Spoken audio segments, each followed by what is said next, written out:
Ġurnalist Rumen jemmen li hemm aktar individwi li kellhom inkwiet simili ma' Devis Mangia, għall-inqas dan huwa dak li qed tgħid oħt il-plejer li fl-aħħar snin allegatament sofra minn dawn l-avvanzi. Dan kollu ġiżvelat waqt il-programm Net Live f'intervista esklusiva mal-ġurnalist Costin Stucan illi kien il-persuna li tkellem magħhom Razvan Popa illi qalet li Mangia rid jimmasturba quddiem bina u wettaq dawk li jsejħet avvanzi ta' natura sesswali u f'xi waqtiet anke vjolenti.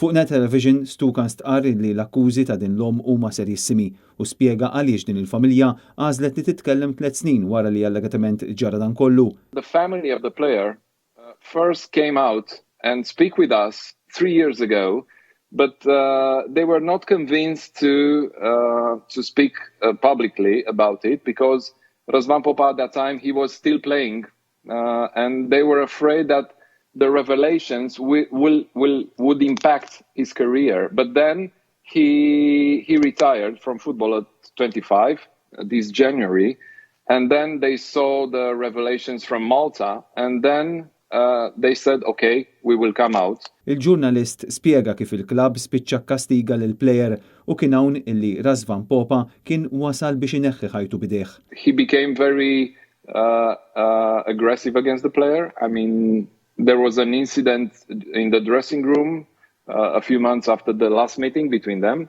Razvan Popa was refusing to meet Mangia anymore. And Mangia took him out of the field and threatened him on his way to the bench.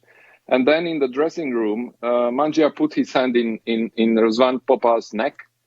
And it was quite disturbing for the player. And afterwards, soon afterwards, the club chose to punish Razvan Popa instead of Mangia, and the player entered a dark period of depression.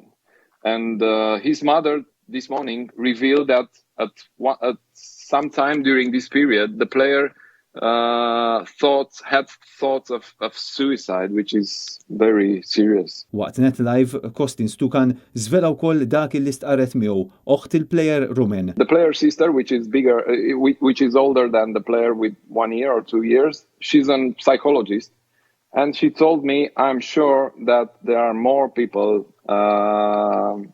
troubled by Mangia. Intant waqt li kien qed jindirizza kungress f'Ruma l-President tal-UEFA Alexander Seferin insista li l-UEFA m'għandix terfa' responsabbiltà l-akkużi li qed jiffaċċja l-coach Taljan Devis Mangia. Seferin qal li huwa tkellem mal-Assoċjazzjoni Maltija u konxu li qed jinvestigaw. Insista li din hija kwistjoni serja ħafna, iżda jippreferi ma jikkummentax qabel ikollu riżultati mill-inkjesta. Dwar l-akkużi li saru mill-plejers Maltin, l-MFA rrapportat il-każ lill-Pulizija u ħadet azzjoni mal-ewwel eżatt mal ħarġu l-allegazzjonijiet. Mangia minħat jew qed jiġħad l-akkużi.